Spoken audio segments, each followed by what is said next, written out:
Welcome to this Advances in Research and Innovation stream of the SNOMED CT Expo 2022. My name is Susie Roy. I'm the Customer Relations Manager for the Americas, Collaboration Specialist, and Research Engagement Lead at SNOMED International, and I'll be moderating today's session. All questions will be answered at the conclusion of today's presentation. For online attendees, go ahead and put your question into the Q&A box, and I'll get those questions to the presenter. On-site attendees, at the end, go ahead and give me a little wave, and I will run a microphone over to you. All right, so now I'm very pleased to introduce Sabine SÖsterle from the SIB Swiss Institute of Bioinformatics, who will be presenting the use of SNOMED CT in a national framework to drive personalized health research in Switzerland. Sabine, please proceed. Thanks a lot for the kind introduction, and thanks a lot for being here to listen to my talk. I would like to give you an introduction into the work we are doing within the framework of the Swiss Personalized Health Network and how we use SNOMED CT to do personalized health research. So before going into details about SPHN, we would like to quickly take a step back to talk about personalized health. So when we talk about personalized health or personalized health research, it's really, we are all individuals. Each of us has their own characteristics. We have different genes, we have different maybe health measurements taken, but also maybe we have some data from our Fitbits combined for actually doing health-related research. And this is really where here in the front, we really have this large pool of individuals and large pool of data from which we can actually do research to derive hypotheses, which we can then validate actually in clinical trials. Coming now to the Swiss Personalized Health Network. So the Swiss Personalized Health Network is a government-funded initiative running over 8 years in total. And the idea is to build infrastructure in Switzerland to enable data-driven research with clinical data. And you can see here on the right, it's not for you to read, but it's really a very integrative initiative. So the idea is really not to build something new, but really combine or connect all partners which are there in Switzerland to actually build this health data ecosystem. Bless you. So what do we want to do? Actually, we want to guide researchers on their way, starting with the project planning. So what kind of data would be available for my project? Who would be collaboration partners? To the project initiation. So what is required to use the data from the technical side, but also from the legal and ethics side, to actually then prepare the data, meaning often in the hospitals, we need to do a lot of efforts in preparing the data. So, for example, extracting it from unstructured reports, standardizing it, for example, in SNOMED CT, to then actually bringing this data into a secure place where the researcher can analyze this data. And at the end of a project, also enable researcher to share that data for the further use. So for that, we are actually building, as I said, a lot of infrastructures. So starting with that, actually in all Swiss university hospitals, there was so-called clinical data warehouses built up, where actually all the data from the different individual sources of a hospital is collected in a single place. And also we have here a first kind of semantic mapping towards more standardized data. We also then work a lot regarding the discoverability of that data. So how can we find that data? How do we know what is available? And then, as I said, this platform for actually analyzing the data. But since we are here talking mostly about interoperability, I think I would like to focus on that part today, which is really how do we make this data interoperability? How do we integrate this diverse health data into a framework that it can be used for research? And then there's the two other pillars, which are the legal frameworks, which we do, and the outreach and training. So again, when a patient comes to a hospital, he moves through different units in a hospital. He maybe comes in at the emergency room, goes to the intensive care unit, then goes to the normal station, goes back to intensive care. And on all of that stages, a lot of measurements or interventions are taking place. All actually are having their own softwares, their own storage systems. So we have a lot of different sources here in the hospitals where this data is stored, also sometimes maybe overwritten after a certain period of time. So the need was really to collect that data into this one place, the clinical data warehouse.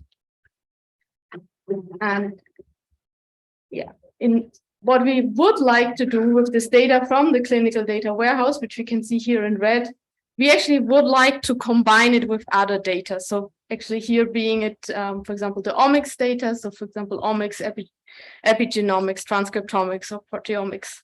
So you can easily imagine if you want to combine that data, and that's why it's depicted here as these random symbols. No one knows what this data means. No one understands what is the same.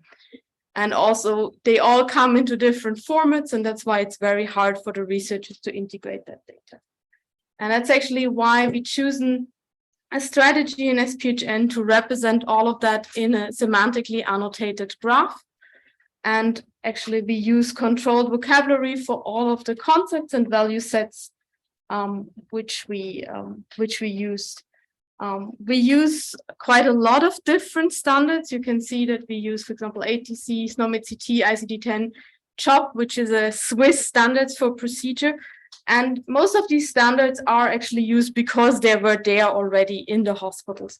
While actually all the new content, and I will come to that in a later slide, which we now try to move forward and which we try to annotate, we're actually doing in SNOMED CT. But what we always try to do is the kind of multi-level coding. So saying in LOINC, it means this, in SNOMED CT, it means that, and in other standards to really help all the different communities to engage with that strategy. As I said, we are using a kind of graph representation, so the semantic web technology stack with RDF as our data schema representation. And this, of course, enables us to do quite extensive quality control on the data, for example, with shackles or sparkles. And of course, all of that brings us to fair data, so findable, accessible, interoperable, and reusable.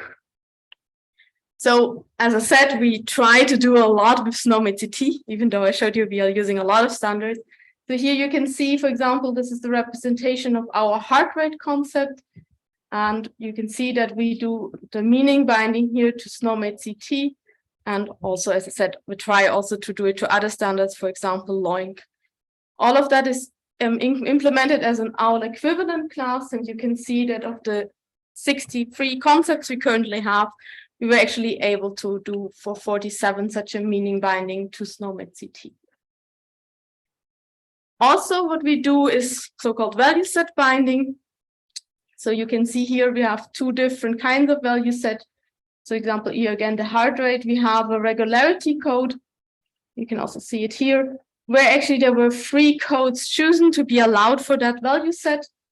While here for the physiological state, actually we are allowing all children's, all descendants of this SNOMED code. So you can see that we have implemented these 2 different kind of value sets with the SNOMED CT value set binding. And again, I would say 2/3 of all of our value sets actually are coded in SNOMED CT. There are a few for alignment reasons, or it was not possible to code them in SNOMED CT, which we are coding either in other standards or really as an SPHN standard. What is the benefit of doing all of that? I think, I'm not sure if I need to mention that here. Of course, we can use the hierarchies, for example, of SNOMED CT for querying. So I have here one example where we are actually interested in patients with an allergy against pulse vegetables. And of course, for example, beans or peanuts are all pulse vegetables. So actually here I put actually the Sparkle query, how you can access in the data all these patients which are allergic against pulse vegetable, even though the patients are maybe annotated on very different granularity levels. And I think this is very important because we are talking here about real world data.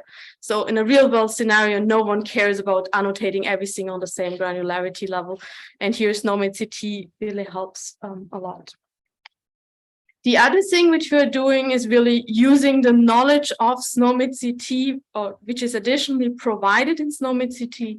So for example, we had here one example where it's about medications, and actually we have the pharmaceutical dose forms. This comes with our vendor information, but we can actually, due to SNOMED CT, derive all the other information. For example, the basic dose form for this pharmaceutical dose form. And also here, put your Sparkle query, how we can, for example, access all the patients which got a tablet.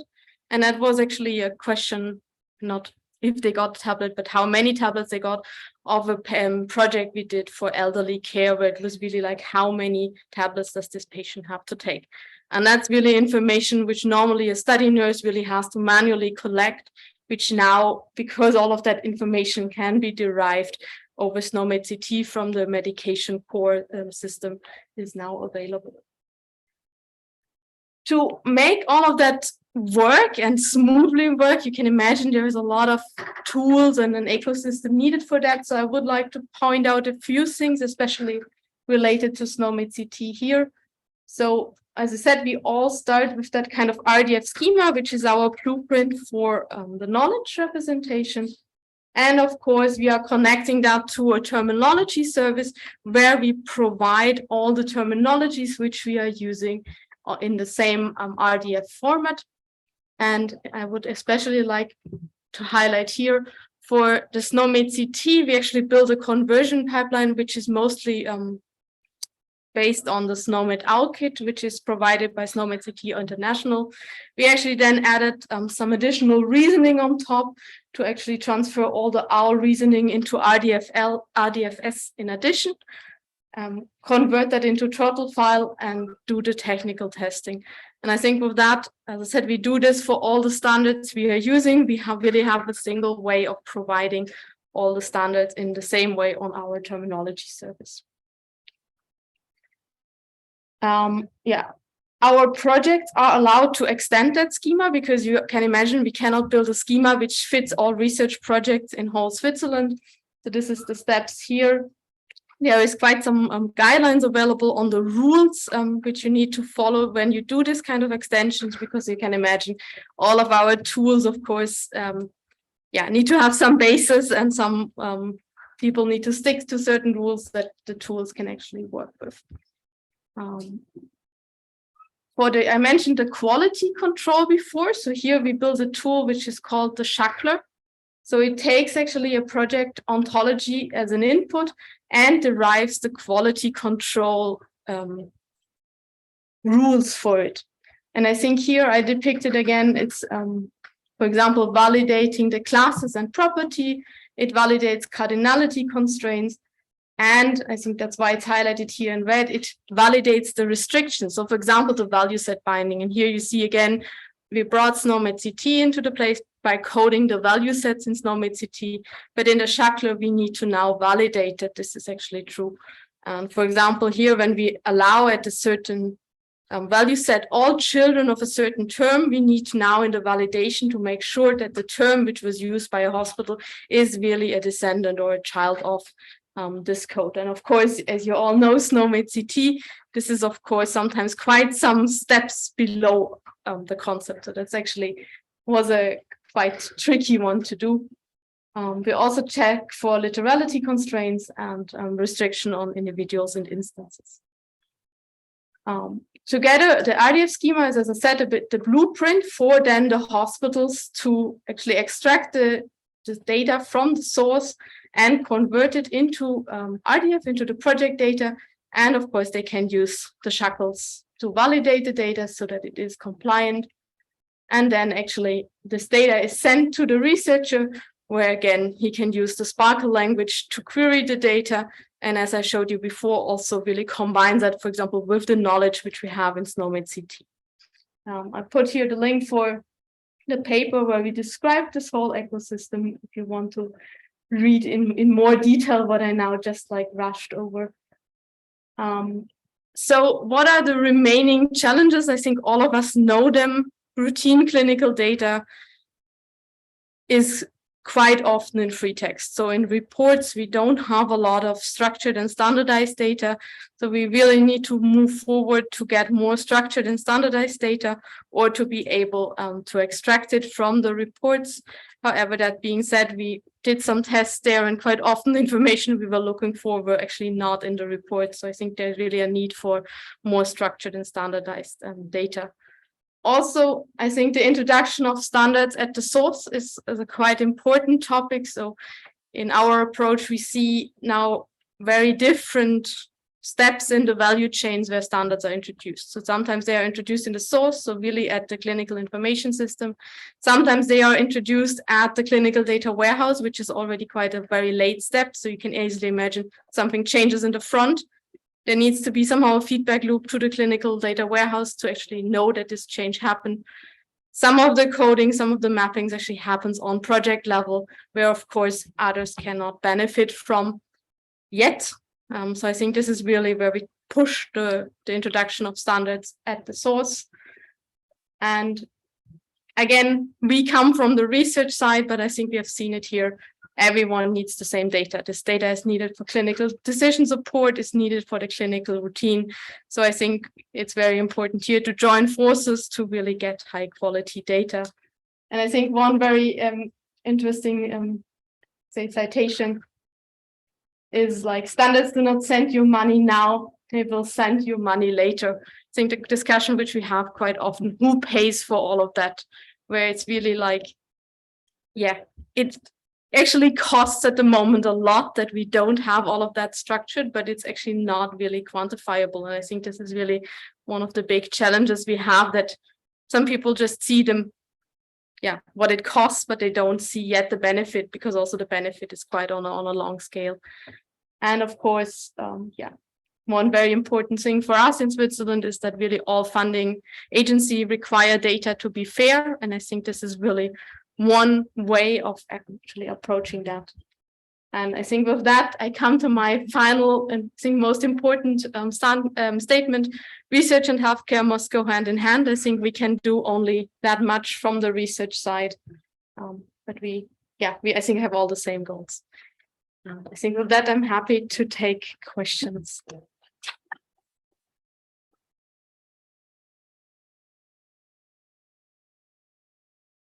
Thank you, Sabine. And as SNOMED International Research Engagement Lead, when I see that, I want to like jump up for joy and like, do jazz hands right there. So yes, absolutely. Thank you.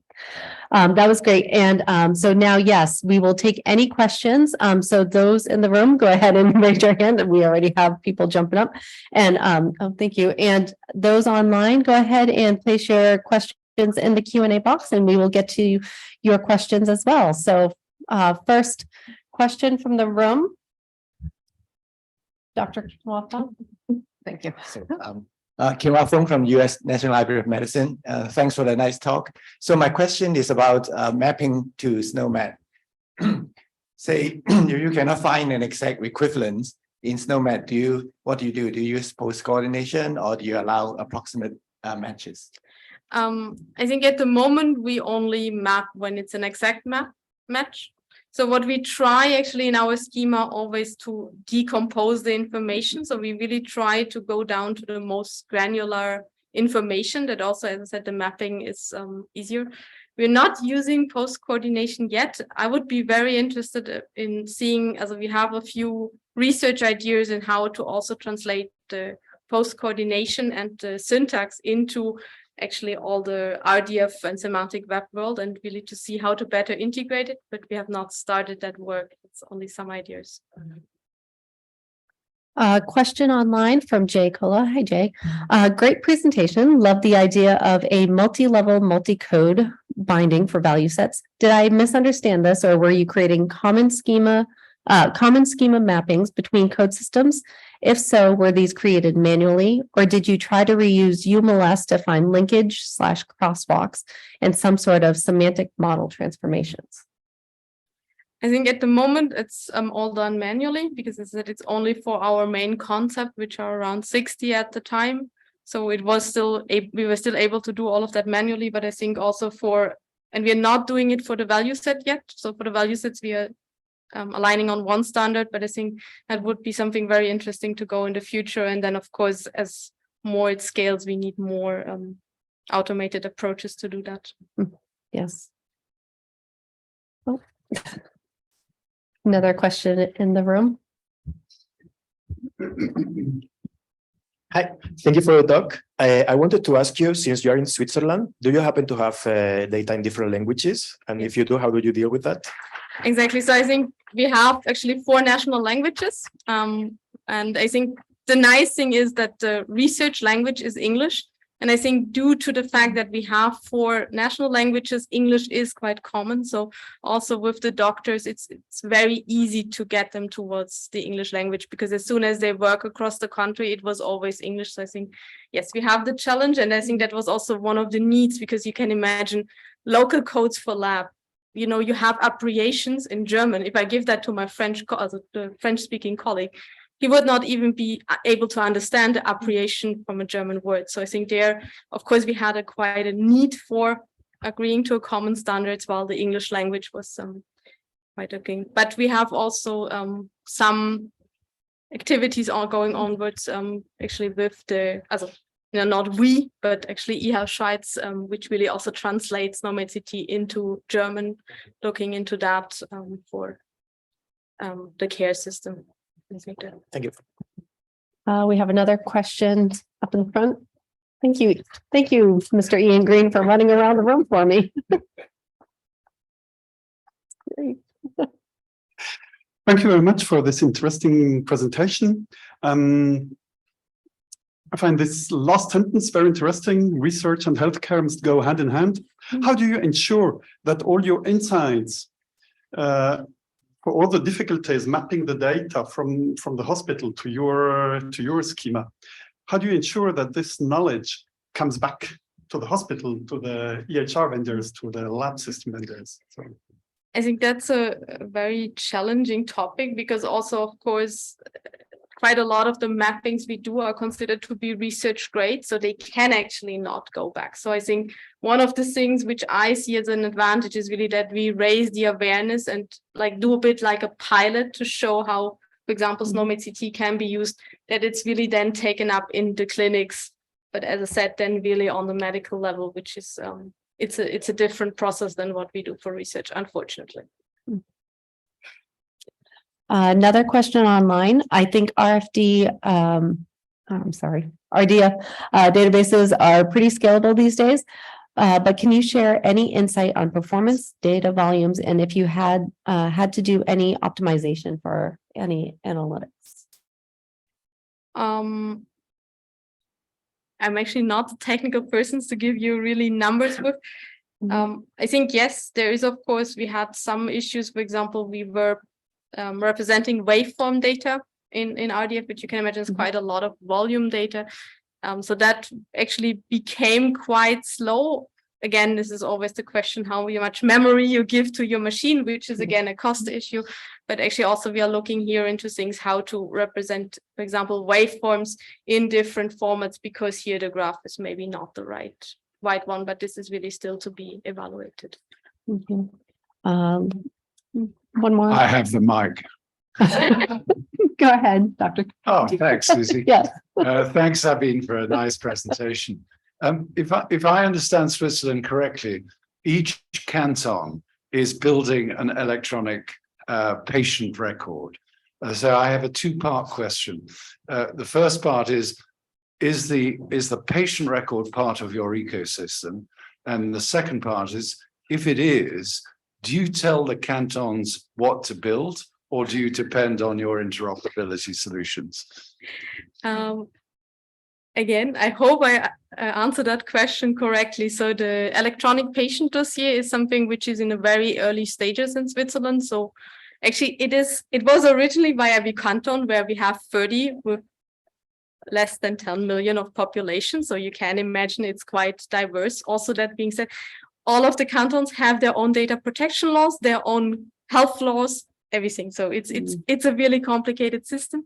I think now we are down to like 10, it's called Stammgemeinschaften, which will offer the EPD, something like that, 10 to 15, I'm not sure. But we are, as I said, in a very early stages. At the moment, it's mostly still PDFs. But again, also IHA Schweiz is working here for really the specifications for the really structured data that will be basing a lot of on SNOMED CT. But as I said, there is just a time lag. I don't know when we will actually have the first record filled with structured data before we can then actually use it for that one. But again, seeing here, the standards are the same. Also, LOINC is, of course, for the labs, also in the EPD, really like a standard to be, yeah, I think it's already set or really nearly set. So I think there is the commonalities, but we need to talk about that in 5 years, I think. I think we have time for one more question.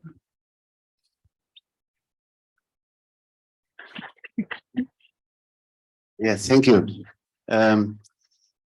My question is from the point of data structures, information models, you have to decide how you design your RDF schemas and how important it is if you design schemas for allergies and so on. How important is that it's compatible to fire profiles? Are you intending to translate your data to fire profiles, to fire data for exchanging your data? I guess at the end, you have something that is published in the article Profilation. So you have a lot of diverse schemas for the same information. How do you deal with this challenge? Yeah, I think there were several questions in that question. I tried to answer all of them. So I think first, the schema is really built on a collaborative approach. So we really bring all the researchers together to discuss about how this concept should be designed. And of course, as I said, we have a few guiding principles, which we make sure that these concepts follow. And again, I think one of our main strategies is really to decompose the information. So really go down to really the single parts of information.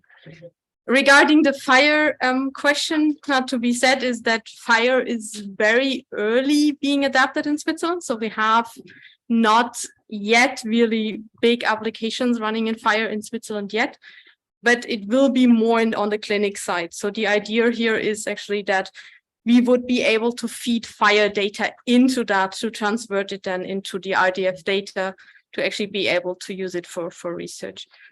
We are also planning to do like pilots now with actually our German colleagues from the ME initiative on really piloting that, because you guys are much further advanced with the fire than we are in Switzerland. And to align those models a little bit.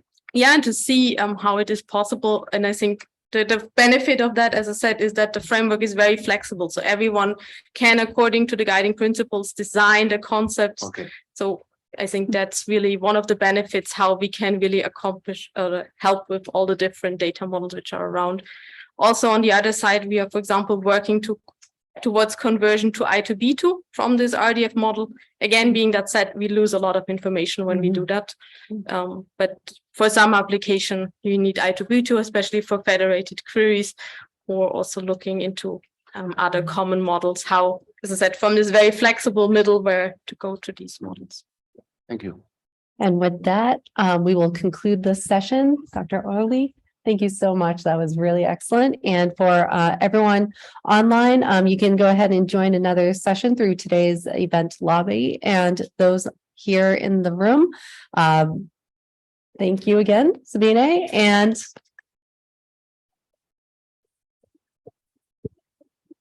enjoy the remainder of today's expo.